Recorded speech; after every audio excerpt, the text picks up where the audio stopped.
जी,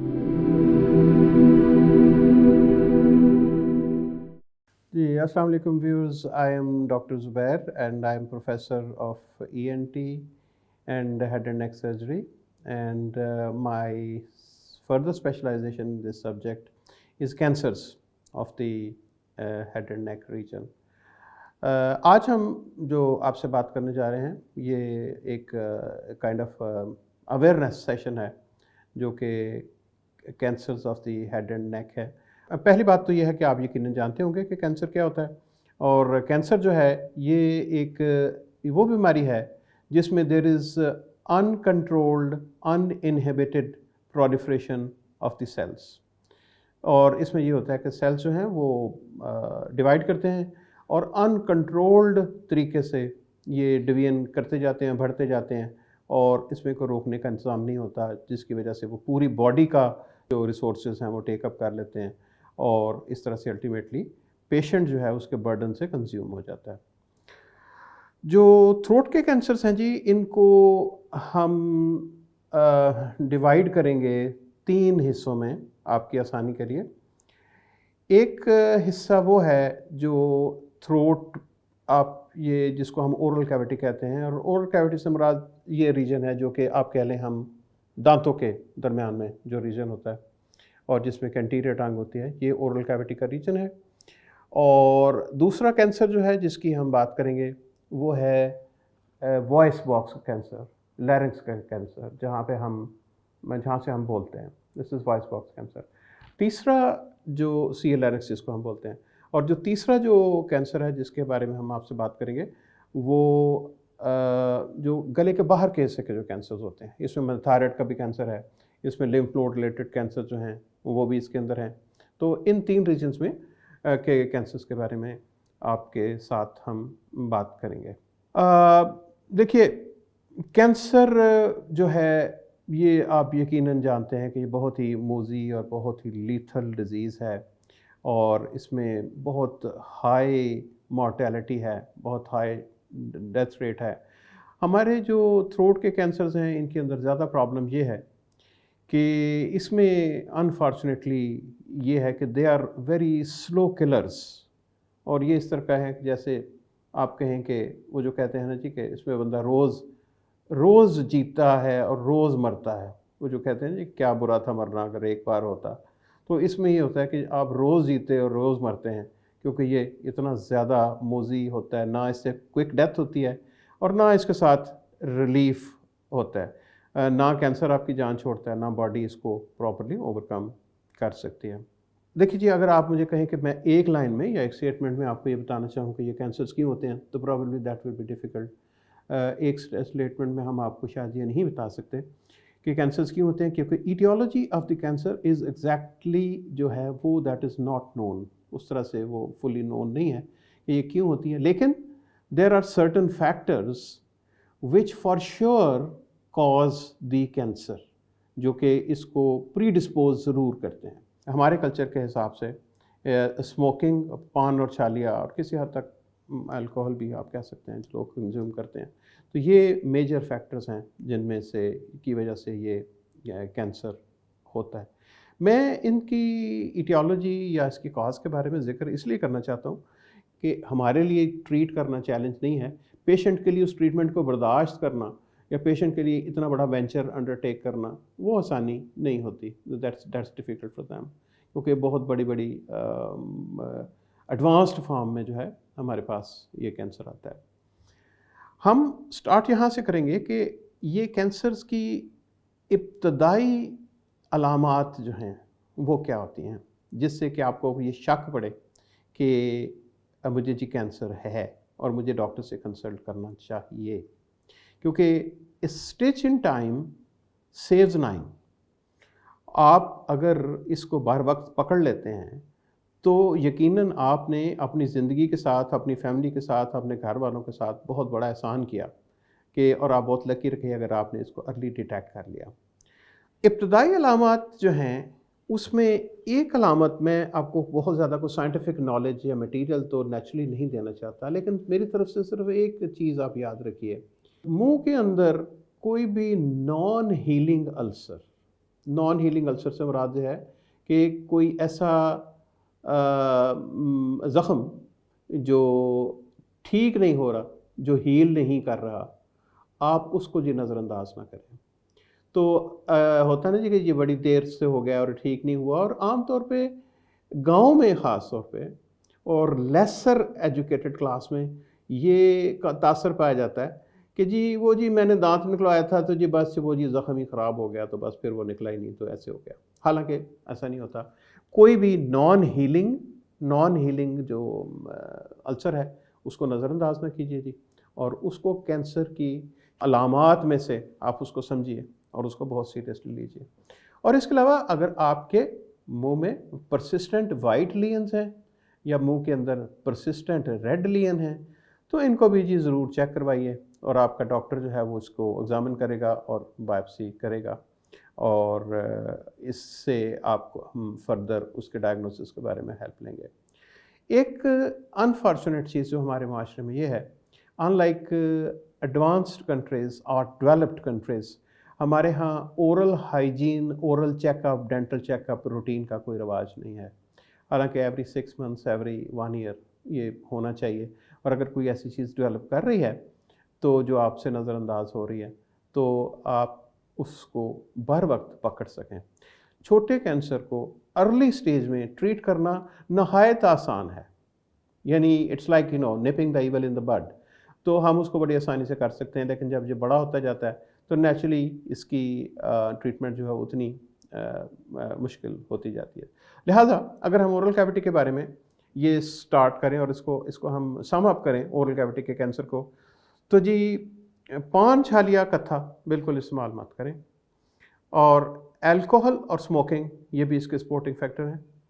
मुंह के अंदर नॉन हीलिंग अल्सर जो है जी उसको कभी भी इग्नोर ना करें, और इसके अलावा any white patch, any red patch जो वहाँ पे परसिस्ट करता है उसको ज़रूर डॉक्टर को दिखाइए, और वो उसको बायोप्सी करना चाहेंगे। बायोप्सी का मतलब है कि उसका पीस लेके लेबॉर्ट्री से चेक कराएंगे। और फाइनली अगर रूटीन मेडिकल चेकअप जो है इसका हो जाए तो बहुत ही अच्छी बात है कि even if there is no symptom, you are kind of searching for it, कि अगर कोई चीज़ आप नज़र आ जाए तो वो पिक हो सकती है। यहाँ पे मैं एक बात कंक्लूड करने से पहले ये करता चलूँ ओरल कैविटी के सेक्शन को, कि ओरल कैविटी का कैंसर पाकिस्तान, इंडिया, नेपाल, श्रीलंका और बांग्लादेश, इसमें बाकी दुनिया की निस्बत 50 गुना ज़्यादा है। It is 50 times higher. तो ये आप ये देखिए कि ये साउथ ईस्ट एशिया जो रीजन है इसकी ये डिज़ीज़ है, और अनफॉर्चुनेटली इतना हाई इंसिडेंस है, so we must remain very very aware about it. और इसकी जो ट्रीटमेंट है वो हम जब करने पर आते हैं तो हमारे पास फिर ऑप्शंस हैं। हम ट्रीटमेंट जो है वो अर्ली स्टेज में ट्रीटमेंट आसान होती है, और इसमें हमारे पास जो ऑप्शन होते हैं वो सर्जरी होती है, और उसके बाद रेडियोथेरेपी की ऑप्शन होती है, और कीमोथेरेपी की ऑप्शन होती है। किस सूरत में कौन सा करते हैं शायद ये हम किसी और सेशन में आपसे मिलेंगे, लेकिन जनरल इंट्रोडक्शन के लिए सीए ओरल कैविटी का पहला सेक्शन हम कंक्लूड करते हैं। अब हम बात करते हैं सीए लैरिंक्स की, यानी सीए जो कि वॉइस बॉक्स का है। सीए का जो लैरिंक्स का जी वॉइस बॉक्स का जो है, ये भी मेल्स में पाकिस्तान में बहुत कॉमन है, और इसमें आप समझें कि तकरीबन, मुझे तो किताबों में तो 99% लिखा होता है, लेकिन मेरा दिल 100% कहने को चाहता है कि ये उनमें ही होता है जो स्मोक करते हैं। और अगर किसी को उसके बगैर हो जाए तो हम हैरान होते हैं कि ये इसको कैसे हो गया। तो यानी एक्चुअली स्मोकिंग जो है जी, स्मोकिंग से जो दो सबसे ज़्यादा बड़े कैंसर्स होते हैं, एक इसमें सीए लैरिंक्स है, और जो दूसरा है वो सीए जो चेस्ट का जो होता है, ब्रोंकोजेनिक कार्सिनोमा जो होता है, ये इसका जो स्मोकिंग से रिलेटेड होता है। इसमें जी ऑल स्मोकर्स, आपके लिए मैसेज है कि आप अपने आप को इस अज़ियत से, इस तकलीफ़ से, इस मुज़ी मर्ज़ से, इस आने वाले डिज़ास्टर से अपने आप को बचाइए। और अगर आप इससे बचना चाहते हैं और इसको अंडर सर्विलेंस रखना चाहते हैं, तो सबसे बड़ी जो आपके लिए एडवाइस है कि अगर किसी की वॉइस चेंज होती है, होर्सनेस होती है और ये होर्सनेस 4 हफ्ते से ज़्यादा परसिस्ट करती है, तो आपको जी अपने लैरिंक्स का एग्ज़ामिनेशन ज़रूर कराना चाहिए। याद रहे कि लैरिंक्स का एग्ज़ामिनेशन सिर्फ ईएनटी के क्लिनिक्स में ही मुमकिन है। जीपीज़ वगैरह जो हैं वो इसको एक्सेस नहीं कर सकते, क्योंकि इसका एग्ज़ामिनेशन एंडोस्कोपी के ज़रिए किया जाता है। और इस लिहाज से ये कैंसर आप कह सकते हैं कि अच्छा तो नहीं कहना चाहिए, लेकिन मेरा मतलब है कि रिलेटिवली ये है कि अर्ली डिटेक्टेबल है, क्योंकि होर्सनेस है तो जैसे आवाज़ ख़राब हो, अगर पेशेंट उसकी तरफ तवज्जो देता है तो ये जल्दी पकड़ा जाता है, और छोटा ही होता है तो आप इसका इलाज कर सकते हैं। इसके ट्रीटमेंट में जी एक रेडियोथेरेपी होती है, और अगर ये बड़े हो जाएं और फैल जाएं तो फिर लैरिंक्स को रिमूव करना पड़ता है जी। और लैरिंक्स रिमूव करने के साथ का मतलब यह है कि आवाज़ भी चली जाती है, और फिर आवाज़ की बहाली के लिए कुछ और इंतज़ामात होते हैं हमारे पास, जिसके बारे में हम आपसे किसी और सेशन में तफसील से बात करेंगे। अब हम चलते हैं जी कि थर्ड सेगमेंट, जो कि गले के बाहर वाले हिस्से के जो कैंसर हैं। तो गले के बाहर वाले हिस्से कैंसर में एक आप जानते हैं कि ये जगह जो है जिसको थायराइड कहते हैं, आप जानते हैं, जहाँ पे थायराइड ग्लैंड होता है, ये किसके कैंसर होते हैं सबसे कॉमन। और इसके अलावा ये जो यहाँ पे छोटी छोटी गुठलियाँ या वो गिल्टियाँ सी बन जाती हैं, जिनको कि हम लिम्फ नोड्स बोलते हैं, तो उनके कैंसर जो हैं ये भी कॉमन है। प्रॉब्लम इसमें यह है जी कि अगर आपके गले में कोई गिल्टी या स्वेलिंग है और वो पेनलेस है, तो आप उसको इग्नोर ना कीजिए। मरीज़ अमूमन डॉक्टर के पास उस वक्त जाता है जब उसको उसमें दर्द होती है। कैंसर के बारे में सबसे बड़ा डायलेमा ये है कि ये पेनलेस होता है, इसमें दर्द नहीं होती, और पेशेंट कहता है जी अच्छा ये चलता जाए, और हम इसको इतना ज़्यादा वो मतलब ये है कि सीरियसली नहीं लेता।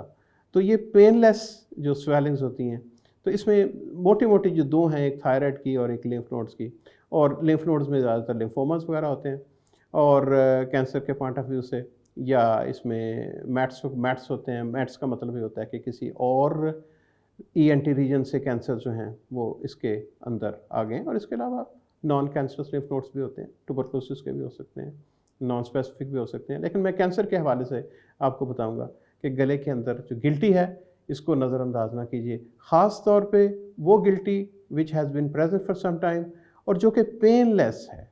पेनलेस गिल्टी का होना जो है ये बहुत एक ख़तरनाक अलामत है, and which has been present for a while. और अगर आप इसको अपने हाथ से पलपेट करेंगे और फील करेंगे तो आपको महसूस होगा कि ये ज़रा हार्ड भी है। तो इसकी जी कम्प्लीटली और बहुत जल्दी पहली फुर्सत में आप इसको चेक करवाएं और अपने डॉक्टर से रिव्यू करें और वो इसका इलाज करें। जाते जाते इसमें हम दो चीज़ें और ऐड करेंगे, 2-3 ईएनटी की।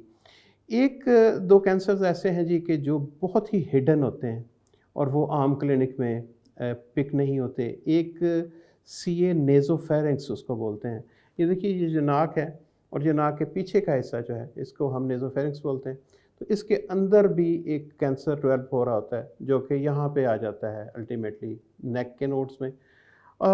ये ज़्यादातर कॉमन है जी फार ईस्ट में, ये हांगकांग में, चाइना में, जापान में ये हैं। लकीली इस तरफ ये कम है, लेकिन बहरहाल ये भी कैंसर्स पाकिस्तान में मौजूद हैं और इनकी ट्रीटमेंट जो है रेडियोथेरेपी से की जाती है। गले का निचले हिस्से का कैंसर वो भी डिटेक्ट करना बड़ा मुश्किल होता है जी, अगर आपको खाने में डिफ़िकल्टी है, और एक ख़ास तौर पे अगर आपको खाना खाते हुए दर्द होती है जो कि कान की तरफ जाती है। मैं रिपीट कर रहा हूँ, अगर आप स्वालो करते हैं और आपको स्वालो करते हुए दर्द कान की तरफ जाती है, तो इसको एक सिनिस्टर सिम्टम के तौर पर लीजिए और इसको फौरी तौर पर अटेंड कीजिए। फाइनली जो खुराक की नाली का कैंसर है, एसोफेगस का कैंसर, ये भी कम नहीं है, और इसका जो कार्डिनल सिम्टम है ऑब्वियसली वो डिस्फेजिया होता है। डिस्फेजिया का मतलब है कि patient has inability to eat, तो उसमें पहले उसका जो है सॉलिड फूड रुकता है, फिर सेमी सॉलिड फूड रुकता है, फिर पानी भी जाना मुश्किल हो जाता है। तो ये कि गले के कैंसर भी जो हैं इनको हम अगर पहले 3 वो हमने रखे हैं, ओरल कैविटी का रखा है और उसके बाद हमने सीए लैरिंक्स रखा है और बाहर नेक के रखे हैं, तो इसके अगर हम बैक सीट या बैक बर्नर पे 3 और रखना चाहें तो उसमें CA नेज़ोफेरिंक्स और ये जो CA हाइपोफेरिंक्स नीचे वाले का और CA एसोफेगस। तो ये हमारी इसके बारे में जी प्रीलिमिनरी इंफॉर्मेशन है। आप हमारे साथ अगर राब्ता करना चाहें हमारी वेबसाइट पे ईमेल पे हमारे साथ राब्ता कर सकते हैं। हम आपको हमारा जो फ़ोरम है ये आपको इसके बारे में इंफॉर्मेशन और काउंसलिंग प्रोवाइड कर सकता है और प्रोफेशनल कंसल्टेशन भी प्रोवाइड कर सकता है उन केसेस को जिनके सिम्पटम्स और इनकी अलामात हैं। आपको मज़ीद इस बारे में कोई इन्फॉर्मेशन चाहिए हो, आपके कुछ सवालात हों या चीज़ें आपके ज़हन से क्लियर ना हो, तो you can always contact us. अल्लाह ताला आपको अपने हिफ्ज़ व अमान में रखें और आप सेहतमंद रहें। खुदा हाफ़िज़।